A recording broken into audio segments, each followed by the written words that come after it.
É o Evangelho, é o Evangelho.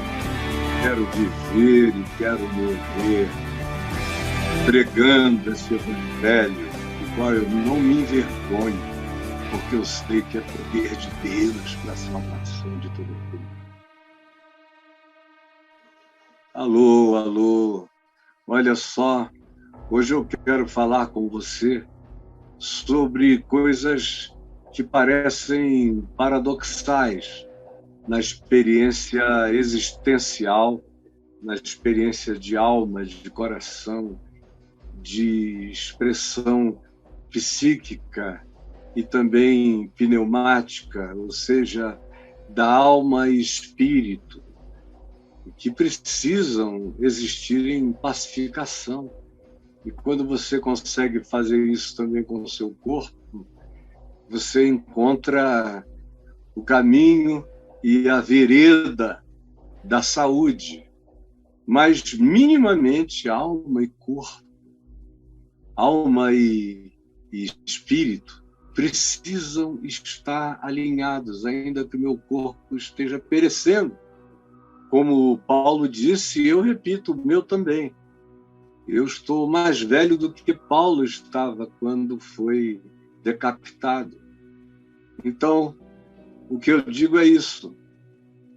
Você creia e saiba e pratique essa possibilidade de viver esse alinhamento entre mente e espírito, entre alma e mente espiritual, entre sentimentos, emoções e a razão divina que habita a sabedoria, que se estriba na fé, que se adquire pela fé, como diz Tiago, irmão de Jesus. Se você quer sabedoria, peça a Deus com fé, não duvide, porque se você pedir e você não duvidar e você obedecer à trilha, você vai chegar lá.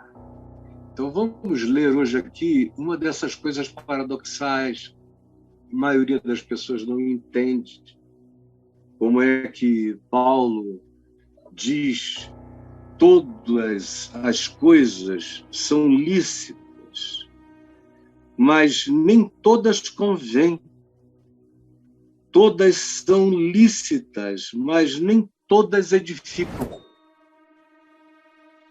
Como é que ele faz essa diferença entre licitude, afirmação de licitude, ao mesmo tempo ele bota uma adversativa, dizendo, mas nem todas edificam, nem todas convêm. Mas o problema não é mais elas serem lícitas ou ilícitas.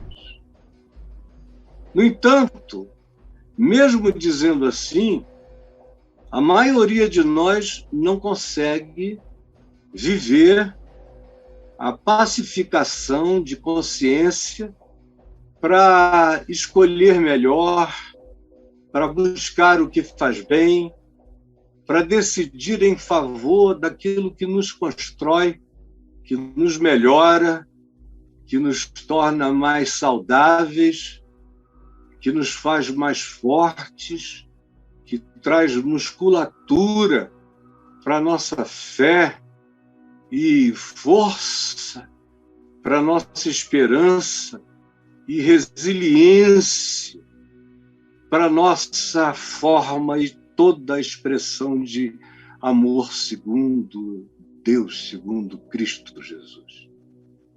Por quê? Por que a maioria, ao invés de tomar posse do que é bênção e dizer a questão não está mais vinculada a nenhuma proibição, a gente, todavia, fica com angústia no coração? E esse é o tipo de versículo bíblico que eu sei que a maioria dos pastores evangélicos e muitos padres, se pudessem, cortariam da Bíblia. Todavia, mesmo estando aqui, e sendo dito pelo apóstolo Paulo, não adianta nada, porque eles continuam ministrando a ilicitude. São sacerdotes do ilícito, sacerdotes da culpa, sacerdotes da angústia. De modo que, durante boa parte da história da Igreja, do cristianismo, desde o quarto século para cá, com Constantino e daí em diante até hoje, houve uma disputa muito grande sobre se deixaria ou não no Evangelho de João o início do capítulo 8, aquele encontro entre Jesus e a mulher adúltera, porque parecia ser um estímulo à ilicitude. Por isso, os eruditos, os que queriam decidir o que era bom e o que não era bom, os que queriam fazer edição no Evangelho de João, eram em favor de que aquela parte toda fosse retirada por causa das possíveis implicações. Agora, eu quero dizer o seguinte, eu tenho absoluta certeza que aquela mulher flagrada ali em adultério nunca mais adulterou na vida. Antes viveu do amor daquele que a perdoou, e cuja história ela só veio a compreender depois de algum tempo, não muito tempo depois, no entanto, que Jesus era quem era e tirara toda a culpa dela, porque ele era quem ele era. Por que a gente, mesmo tendo o grito do está pago, está consumado, não há mais dívidas, está tudo feito, todas as coisas são lícitas, nem todas convêm, todas as coisas são lícitas, nem todas edificam. Por que depois de tanta alforria, como Paulo, dizendo aos Gálatas, foi para a liberdade que Cristo vos libertou? Não vos ponhais, portanto, outra vez em jugo de escravidão. Não vos coloqueis sob a forma de obediência a mandamentos de homens. Sois de Cristo, fostes libertos. Ele vos libertou do império das trevas, do império dos legalismos, do império das letras de maldição, do império dos mandamentos incumpríveis. Ele rasgou o escrito de dívida que havia contra nós e que constava de muitas ordenanças, as quais nos eram prejudiciais, trabalhavam contra nós. Ele as rasgou e encravou na cruz. Rasgou e encravou na cruz. Encravou na cruz. Rasgou e encravou na cruz, mas assim mesmo. O povo chamado cristão come e bebe culpa. Culpa, e culpa, e culpa. E muita culpa. Porque eu quero falar sobre isso hoje, falar de novo, tenho falado tanto, e a pergunta é esta: é possível viver sem culpa? Tem gente que me diz convictamente que é impossível viver sem culpa. Eu também, sinceramente, durante algum tempo, eu cria que era possível viver sem as culpas dos meus delitos, sem práticas delituosas. Eu cria que era possível viver sem o comportamento errado. Durante muito tempo, eu tinha essa convicção e sei, e como até hoje eu creio, que é no mínimo isso.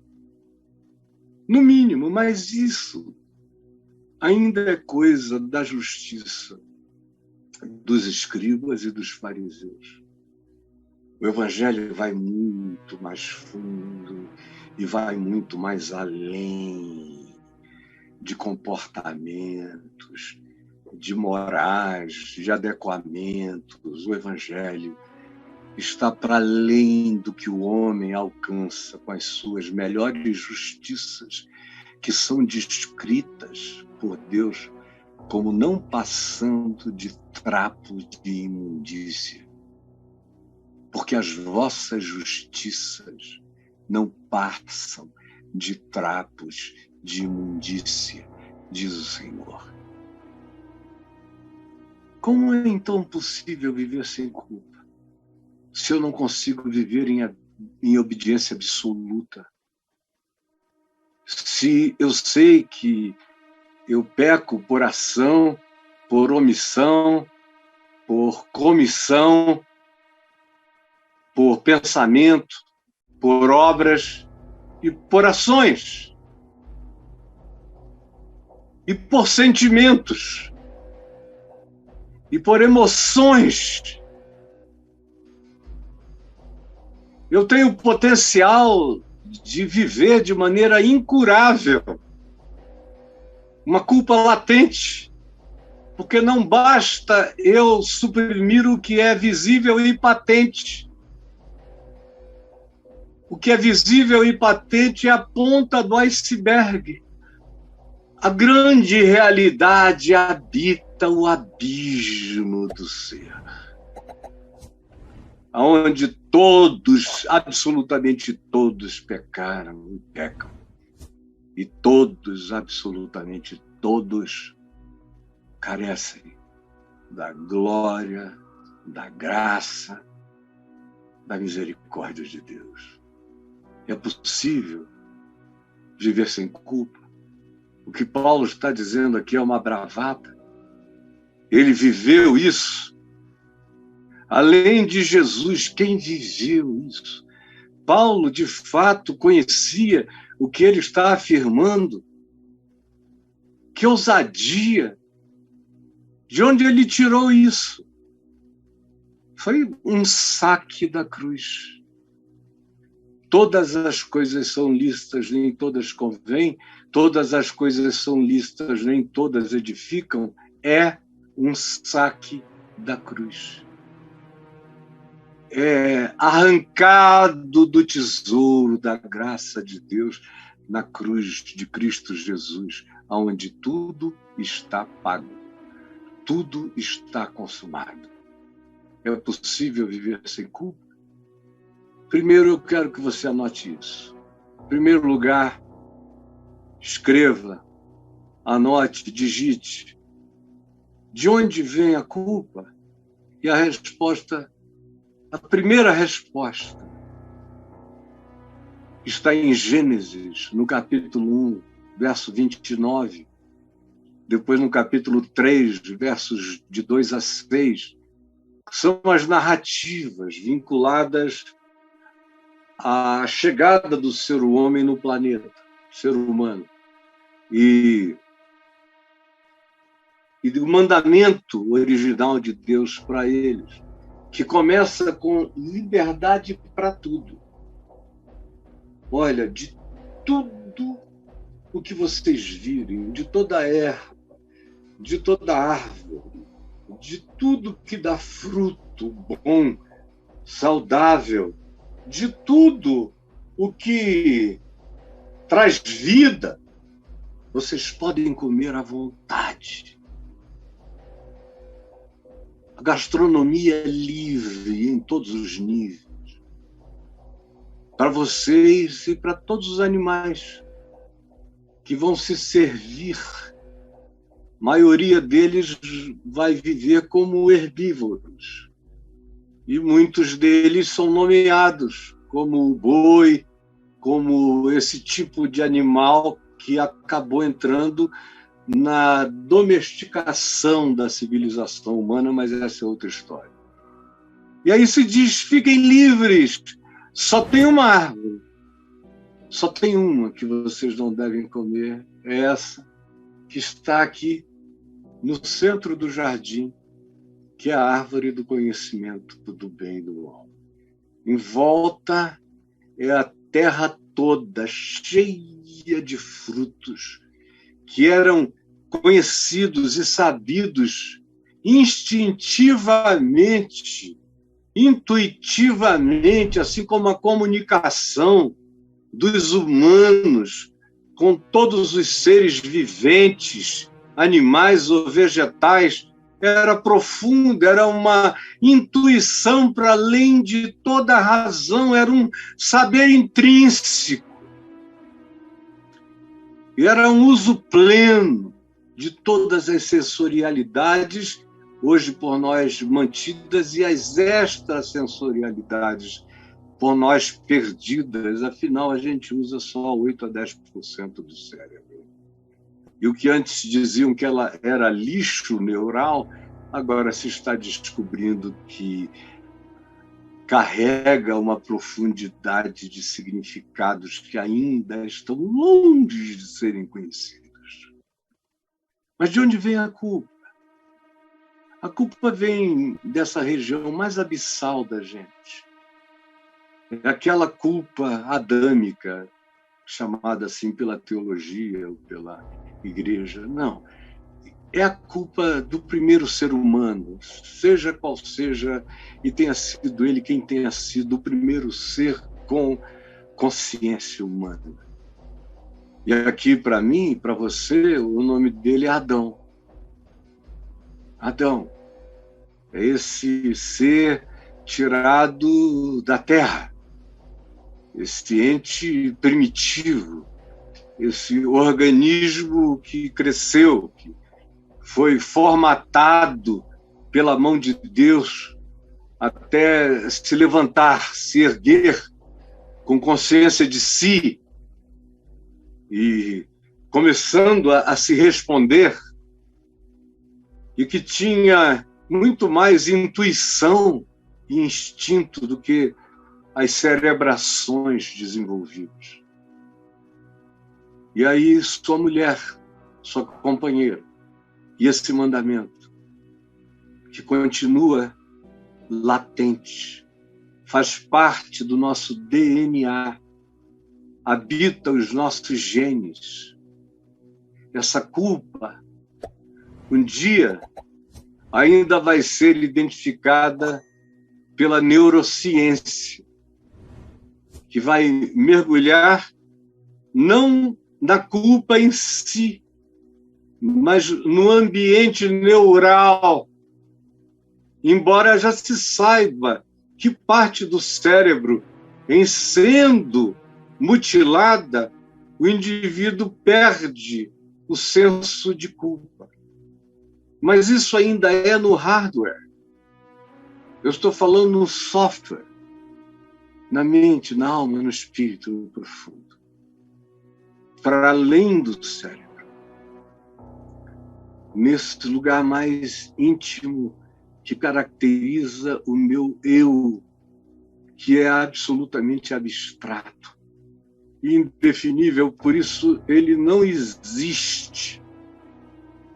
Ele não existe, não se localiza, nem no conjunto do meu organismo e nem tampouco num único órgão, e nem tampouco apenas no corpo. Meu corpo é o recurso espaço-temporal que emula, que manifesta o que me é muito mais profundo e que não existe para o espaço-tempo. Ele é da natureza de Deus, que não existe, mas é o meu espírito. É daí, é desse lugar não lugarizado, que não é alcançado por nenhuma psicanálise, por nenhuma psicologia. Não é alcançado senão pela superficialidade das neurocirurgias. Não é alcançado por nenhum instrumento humano ou filosófico até o dia de hoje. O lugar em si só pode ser visitado por Deus. A gente pode descer no degradê disso, até chegar naquele ponto em que é como o Big Bang. A gente chega no elemento primal, mas a gente não consegue ir para o hálito do Big Bang, do que estava antes da ervilha de conteúdo espaço-temporal completamente compresso. A ervilha ainda é um mundo inexplicável. No entanto, eu sou parte do inexplicável. Podem até fazerem robôs que imitem a inteligência humana, mas existe um eu no homem que é um robô. Nunca terá, ele pode aprender a interpretar, ele pode aprender tudo, mas quando você o desligar, ele desligar-se-á.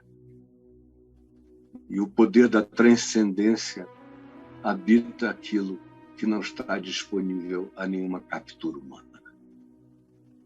Eu sou espírito. E Deus me fez a semelhança da sua própria natureza, que é espírito e que é verdade. No entanto, essa culpa primal está aí latente. E ela não vai ser curada nem pela melhor terapia, nem por nenhum coach desse mundo, nem por nenhuma ciência de distração, nem por nenhum tipo de forma de meditação, por melhores que elas sejam e por mais benéficos que sejam os seus resultados, existe um pulsar lá dentro do ser, que a gente pode tentar silenciar de todos os modos, mas no fundo do ser a gente sabe que ele bate com uma agonia que pode ser insuportável ou com aquela tranquila agonia que a gente vai vivendo, pensando que está bem, enquanto essa sensação de bem-estar nos conduz à nossa própria perdição interior. Primeira coisa é saber de onde vem a culpa e saber que, se ela vem de onde vem, ela só é curada por aquilo mesmo e pela mesma voz e pela mesma palavra que designou o mandamento que, em sendo transgredido, gerou a culpa. Só a mesma voz pode acalmar. A segunda coisa que eu quero que você guarde é acerca dessa pergunta: como é possível viver em paz tendo uma culpa primal em mim? Como é possível chegar aqui no todas as coisas são lícitas? Todas significam todas. Talvez numa classe de escola dominical alguém diga: olha, todas, tudo, mas tira disso aí, exceto isso aqui. Aí bote aquele monte de coisas, de artefatos morais, culturais, civilizatórios para fora, e diz: o resto que você considere tudo fica livre. Agora, essas coisas, exceto essas, tudo menos o resto de tudo que nós temos ensinado. E aí o cara termina esmagado. Como você provavelmente ainda ande com essa pulsão até o dia de hoje: como é possível viver em paz tendo uma culpa primal em mim? Como é possível, sem hipocrisia, dizer todas as coisas são lícitas? Como? Como? Eu sei que é possível, porque há pouco eu disse a vocês que no início eu associava isso a coisas que aconteciam até uma certa camada, até o comportamento e a busca de expressar, de ter, de desenvolver os melhores pensamentos. Mas, às vezes, os pensamentos fogem do comando do indivíduo que está fazendo aquela força, aquele exercício. E nem que seja por lapsos, O indivíduo é mergulhado no que ele não gostaria e se torna muito culpado. E tem gente muito neurótica que passa horas, dias, meses, e quanto mais luta contra os pensamentos, pior eles se tornam, até que o indivíduo passa a ter uma vida que, literalmente, quanto mais enfrenta o mal, mais o mal aumenta nele, no indivíduo, na pessoa. Só é possível, como eu disse há pouco, tratar isso quando a mesma voz que disse não comereis, a gente a ouvir dizendo comam de tudo, só não comam da morte. Comam de tudo. Olhem o mundo, o cosmos, como Paulo diz aos Coríntios, o cosmos, o universo é vosso.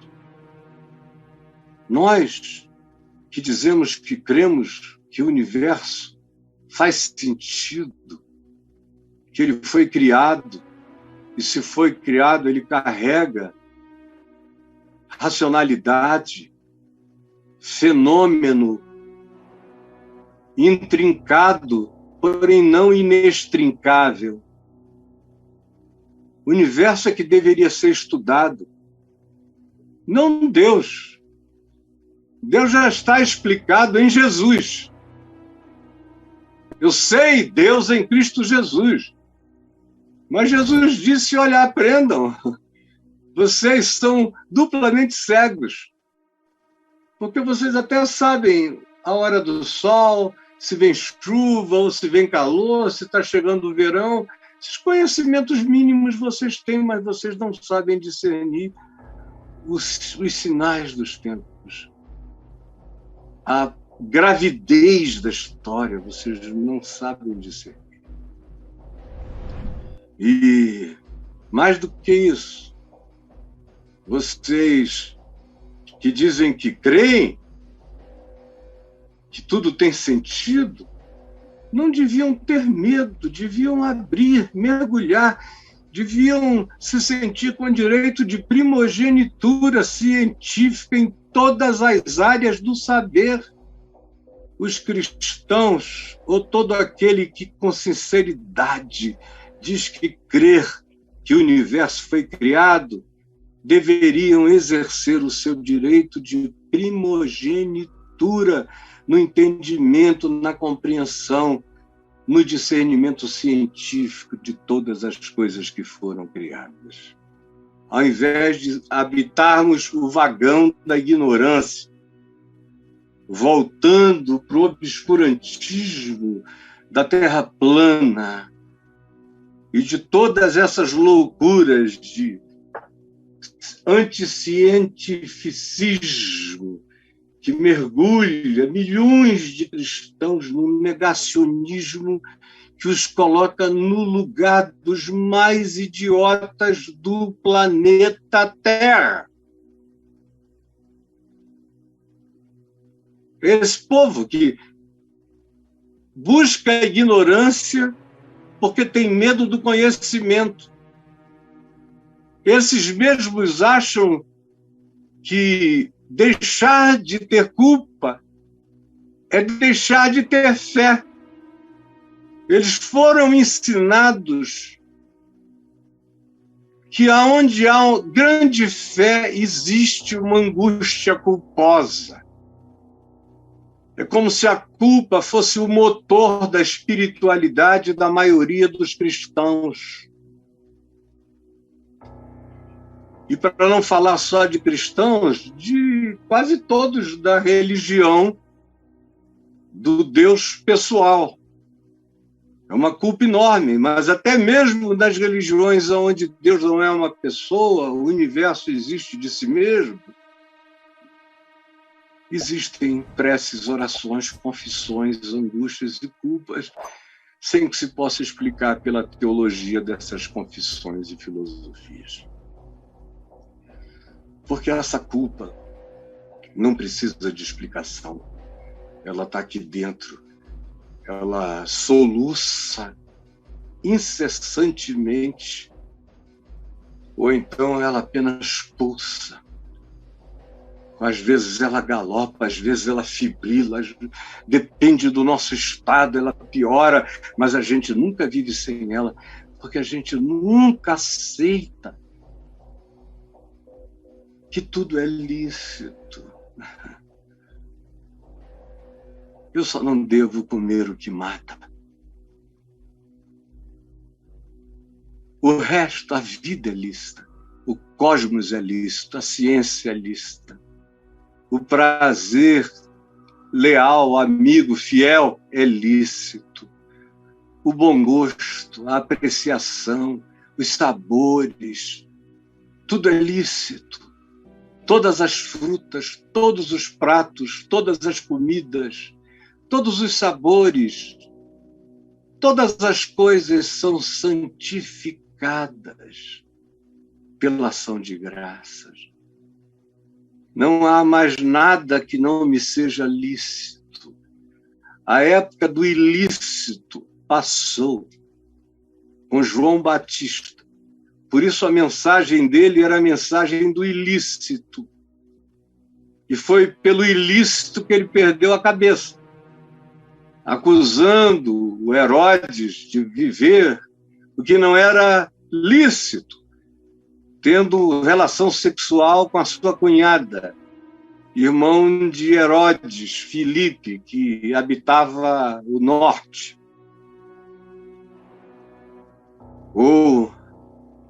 É por causa disso que ele perde a cabeça. Por isso Jesus disse que a lei e os profetas vigoraram até João, mas agora está sendo pregado o evangelho do reino de Deus. O ilícito acabou ali. A era do lícito, de uma nova consciência, chegou com o segundo Adão. O primeiro Adão trocou tudo por uma coisa. O segundo Adão deu a vida por todas as coisas pelas quais o Cordeiro, o Cristo de Deus, já tinha sido imolado antes da criação do universo. E aí ressuscitou dos mortos e disse: está definitivamente pago nos céus, na terra e no inferno. E eu subo às alturas, levando o cativo o cativeiro e derramando graça. Todas as coisas são lícitas. Agora é a era da consciência. É a era do discernimento. É a era na qual Adão vira filho do homem. Ele deixa de ser um menino do jardim, da infância, da humanidade. Ele passa a ser um homem em Jesus, o segundo Adão, que chega e restaura os prazeres, a vida, sendo ele mesmo aquele que era acusado de ser glutão, bebedor de vinho, amigo de publicanos, pecadores, meretrizes, gente estranha à religião, mas que também era compassivo com religiosos chatos, aceitava jantar na casa deles, estava sempre dando uma chance, respondendo a uma pergunta, acolhendo a um deles à noite, ainda que o cara fosse um frouxo que não quisesse se expor. Não tinha problema. Ele acolhia a si mesmo e dizia o que a pessoa precisava ouvir, não é, Nicodemos? Então, aquela voz, a mesma voz que disse: não coma da árvore do conhecimento do bem e do mal, gritou na cruz: está tudo pago. Porque depois da árvore do conhecimento do bem e do mal, parece que todas as árvores do jardim vinham carregadas de culpa. E essa culpa só cresceu. E foi essa culpa que inventou as religiões. A religião é o maquinário da culpa. A religião é o maquinário que criou e desenvolveu a indústria, que é movida à culpa. e que impregna essa culpa como produto a ser absorvido por todos em todas as dimensões da existência humana. Mas a voz que disse não comereis é a mesma que diz tomai e comei. Isto é o meu corpo, que é dado por vós. Está pago, está consumado. Bebei do meu cálice. Bebei dele todos. Todos. Bebam dele. Que darei eu ao Senhor por todos os seus benefícios para comigo? Tomarei o cálice da salvação e obedecerei com prazer a palavra, o evangelho do Senhor. É essa palavra que pode te dizer, filho, filha, não só os teus pecados, os teus atos, ações, o que pode ser contabilizado, não só os teus pecados, mas também eles. Eu estou dizendo que tu estás perdoado, perdoada. Não é por causa do que você faz, é por causa de quem você é. É por causa desse potencial para desgraçar a vida. Eu estou dizendo, tu estás perdoada, perdoado.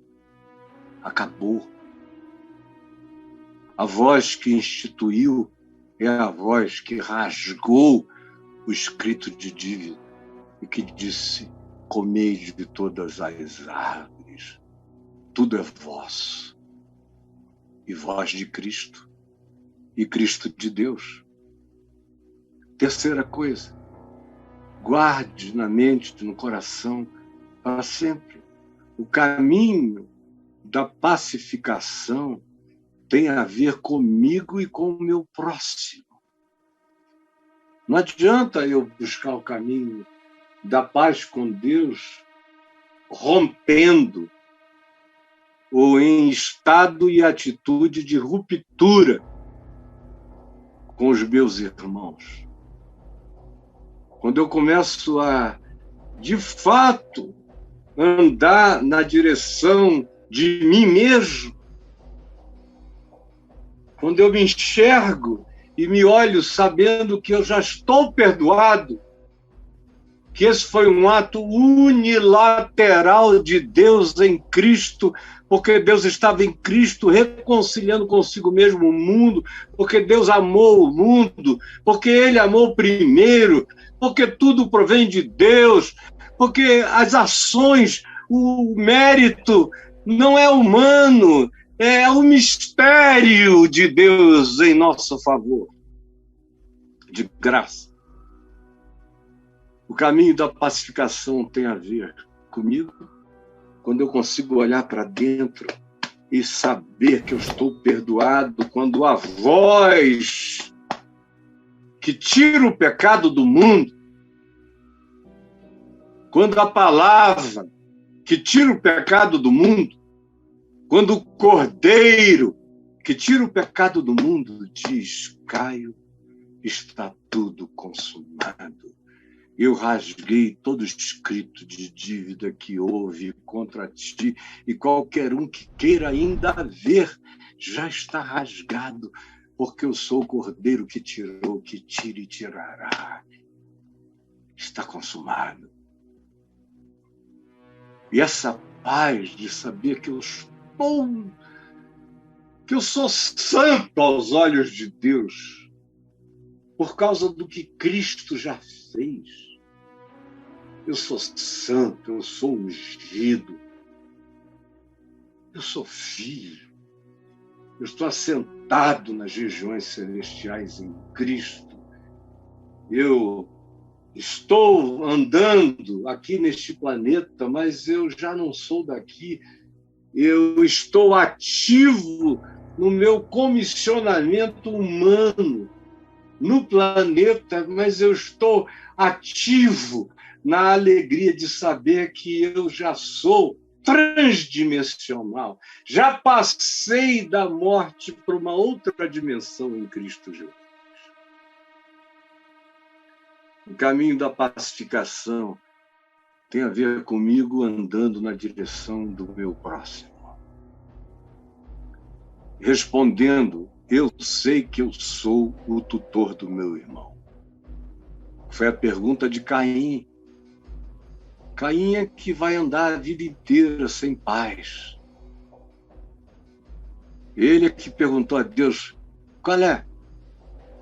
Tu achas que eu sou o tutor do meu irmão? Sou não.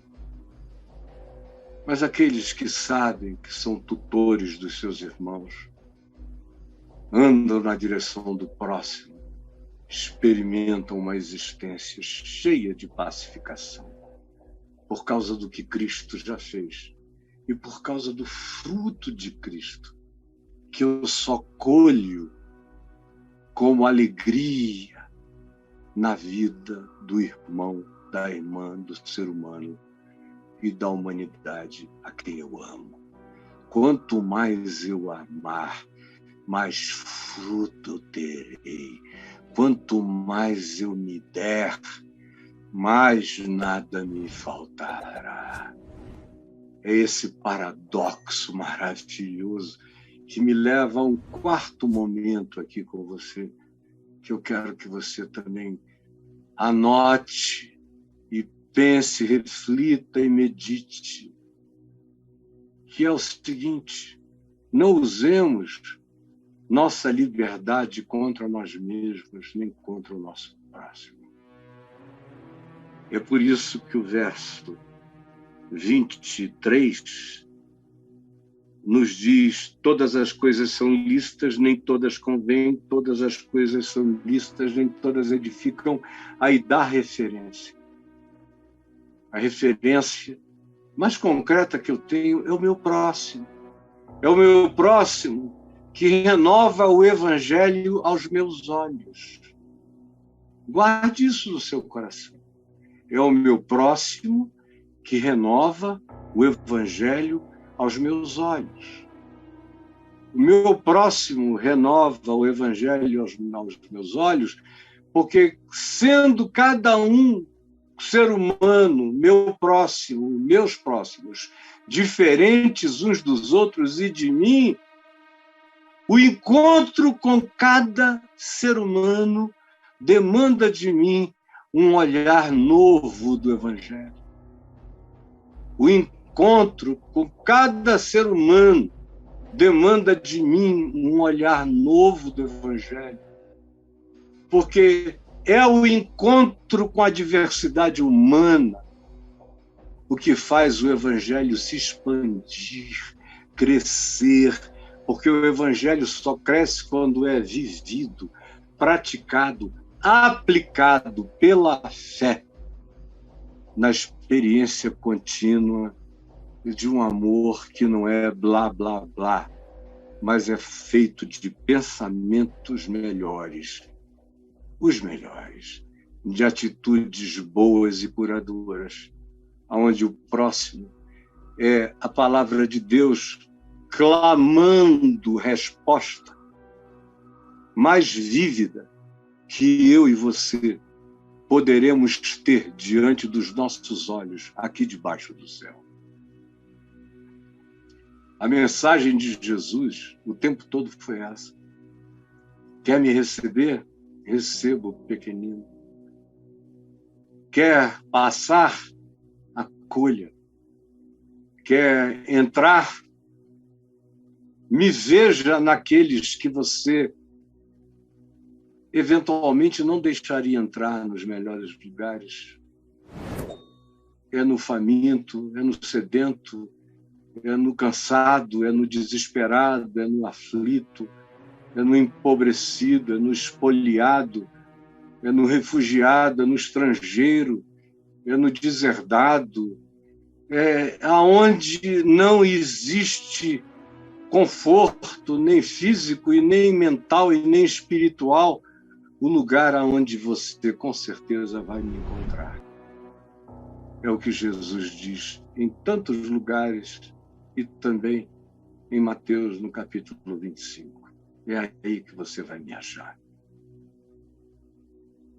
Não nas catedrais, é aí, aonde você não quer passar. É o lugar onde você com mais certeza vai me achar. No entanto, não usemos nossa liberdade contra nós mesmos, nem contra o próximo, jamais.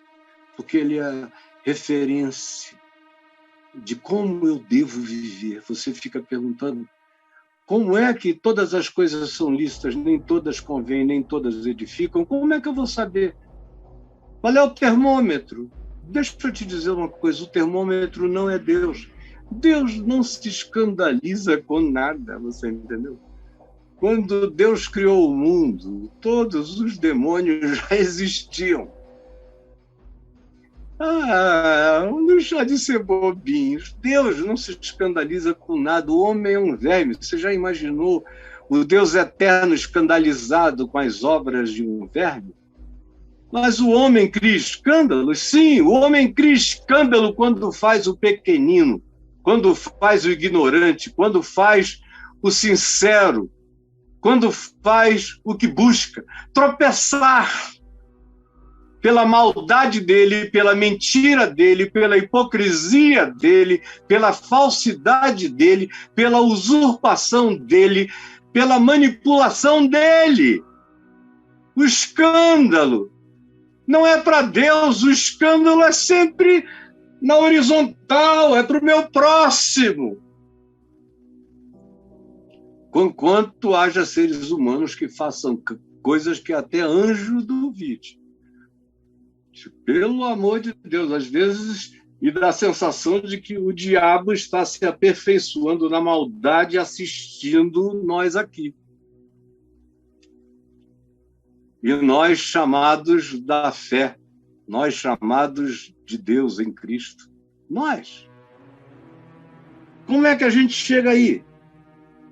É entendendo o que diz o verso 24, ninguém busque o seu próprio interesse, sim o do próximo. Essa é a referência.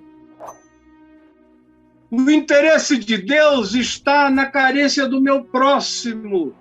A vontade de Deus habita a necessidade do planeta, a necessidade da terra, a necessidade dos animais, a necessidade da vida e a necessidade humana. E dentre os humanos, o meu próximo mais necessitado. Portanto, quer saber como é e para quem todas as coisas são lícitas? Quer saber? É para aquele que não vive para agradar o seu próprio interesse, mas que dá prioridade ao próximo. Olha o próximo, enxerga o próximo, avalia o próximo, entende o próximo. Não concorde com ele ou concorde com ele, tanto faz. Mas eu não agirei de modo a piorar ninguém. Eu não agirei de modo a tornar alguém filho do inferno. Eu não agirei de modo a provocar escândalos pela minha mentira, falsidade, inverdade, estupidez, grossura, muito menos ira, ódio, facção, ganância, dominação, supremacismo, todas essas coisas diabólicas denunciadas por Jesus e pelos apóstolos e pelos profetas. É o próximo sempre que está em questão. É o próximo. É para não turvar a existência humana. É para não desviar alguém da melhor vida, da melhor chance, da melhor compreensão, da melhor oportunidade. É que eu devo viver buscando não atingir os meus caprichos. Não muito menos as minhas luxúrias, meus desejos, minhas volúpias, meu consumismo desenfreado, minha falta total de noção de qualquer coisa. Eu toda hora me apanho perdendo a noção. Toda hora eu me apanho. Hoje mesmo eu já me apanhei perdendo a noção umas 2 vezes. O que é isso? Essa coisa vai sendo tão repetida, tão repetida, tão repetida, que daqui a pouco você começa a naturalizá-la. E não é nada grotesco, não é nada indecente, não é nada imoral. Só é aético numa perspectiva tão profunda que a maioria das pessoas nem perceberiam. Mas eu tenho que andar conforme aquilo que eu já entendi, conforme aquilo que eu já alcancei. Por isso eu não me permito muitas coisas, porque eu já passei delas. E eu deixo essas coisas para trás e ando para crescer e para amadurecer e para ficar cada vez mais firme, enraizado e seguro, plantado na realidade com raízes na eternidade. Mas isso não me põe num caminho de liberdade sem fronteira, porque o meu próximo é a fronteira.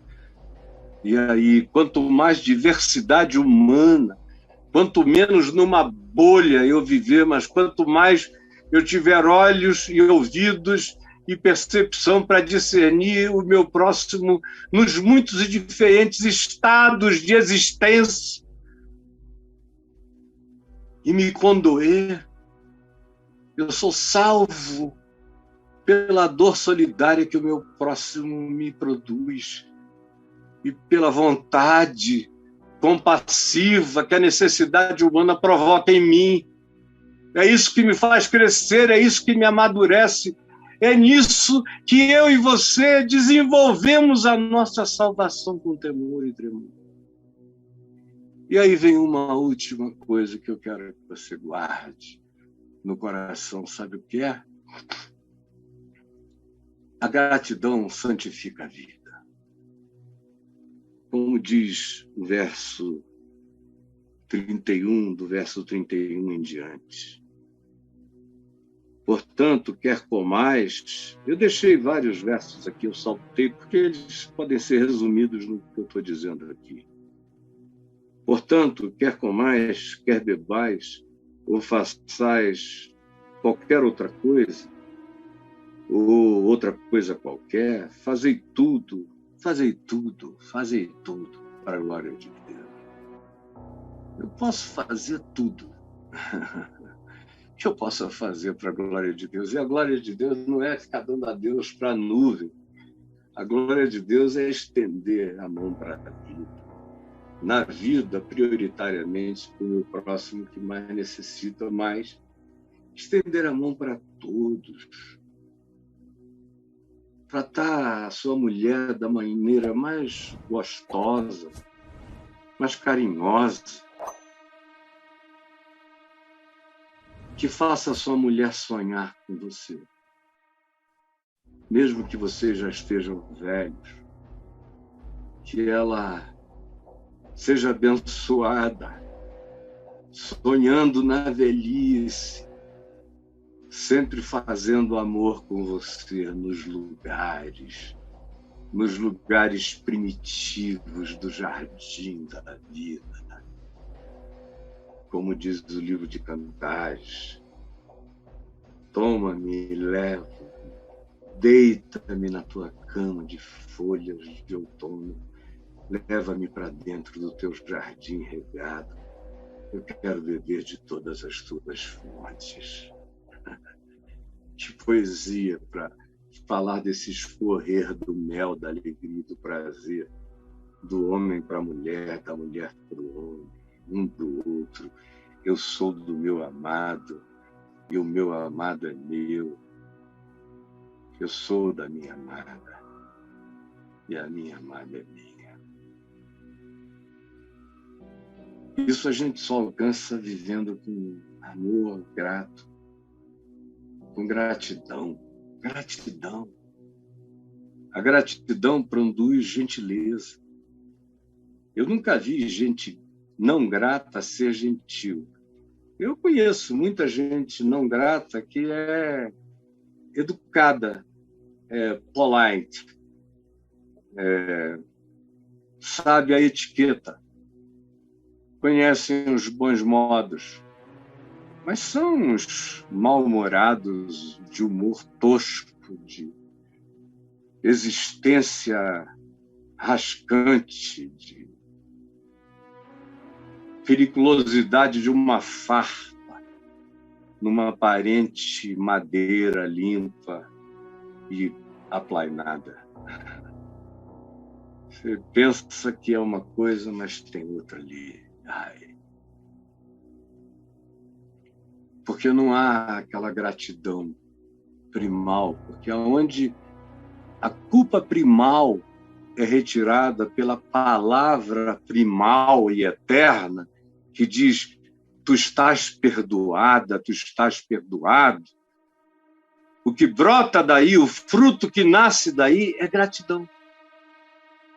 É Jesus quem ensina isso. Eu só penso e aplico aqui as coisas mais fáceis, são as lógicas do Evangelho. Jesus diz que quem é perdoado naturalmente fica grato. E quem fica grato, por ter sido perdoado do imperdoável, perdoa qualquer coisa. E adota o perdão como pavimentação para a vida, porque sabe que a sua vida foi reconciliada numa ligação e numa ancoragem de esperança e certeza eterna por causa do perdão de Deus. Por isso, se eu tenho essa certeza que quando me habita produz gratidão, essa gratidão pavimenta o meu caminho na existência. Eu olho para tudo com ações de graças. Obrigado, Senhor, pelo que é bom, e obrigado, Senhor, por tudo que já foi mal, e por tudo que ainda doa, e por tudo que possa ainda ser mal. Livra-nos do mal, livra-nos do mal, livra-nos do mal, livra-nos do mal. Mas não importa o que venha, enche-me de gratidão, e que eu não seja o objeto, a razão e o sujeito da prática do mal. Eu quero viver como tenho vivido, me ajuda a prosseguir. Eu estou orando ao Senhor de olho aberto, mas eu estou. Me ajuda a viver o que eu tenho vivido e a prosseguir assim. Com coração grato no dia bom, com coração grato no dia mau, com coração cheio de esperança, mesmo quando eu fui a minha própria miséria. Mas eu sempre soube que tu eras maior do que qualquer que fosse o meu pecar. Oh, maravilhosa graça, que santifica tudo, que faz de mim esse ser cheio da graça de Deus. E quanto mais eu admito a graça, mais isso se transforma em gratidão. E quanto mais isso se transforma em fruto de gratidão, mais a misericórdia se renova sobre mim. Mas o amor de Deus, estranhamente, vai dando fruto, e eu vou vendo que o mal